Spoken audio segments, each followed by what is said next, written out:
Now we'll take a final look at the muslin sloper to see if there are any refinements needed before I transfer it, the markings and the shapes, to hard paper, oak tag, or poster board. So this is a really good fit for Morgan. The darts, of course, come to the apex. They get shortened after the pattern is developed, but for patterning purposes, we always make them all the way to the apex.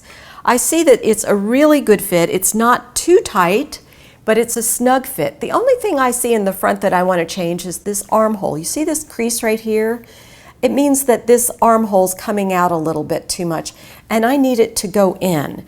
So I'm going to pin it in just a fraction. That's about it, and then mark it.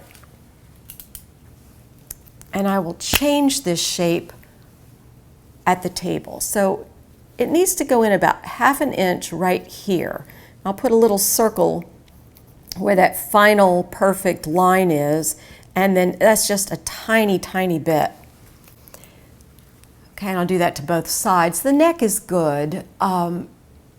If I was going to make something high-necked on her, I would bring this neck up, but I don't think that I will. I think a scoop neckline with her beautiful skin will be much more flattering.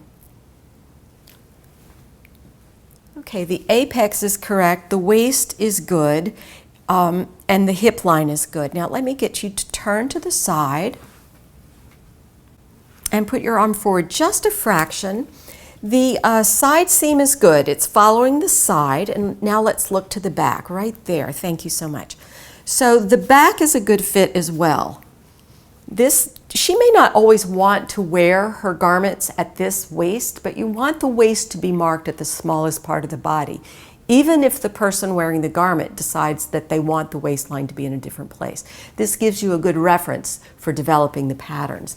The neck is good here, this dart is good, the waist darts, the hip.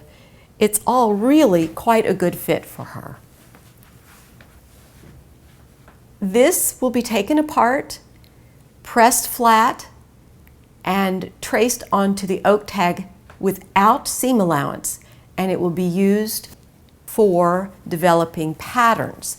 One thing I do suggest is, while you have your model, is to mark some places where she might want different darts or necklines. For instance, if these are all vertical darts, if I were to put a bust dart, I would like to know where it would look best, and on the sloper, on the muslin sloper, is the best place to do it. So I don't think I would give her perfectly perpendicular. I would give her somewhat of a side dart, and it would probably be about like this. Yeah, I'll do it first in the tape, and then when I'm sure I like the area, I will go back and mark it with ink. Another thing I want to do is mark a deep neckline. Let's turn her just a fraction there, perfect. Just a little bit more this way, perfect. Okay, now Morgan, put your finger where you think you'd like the lowest neckline to be, right about there, all right.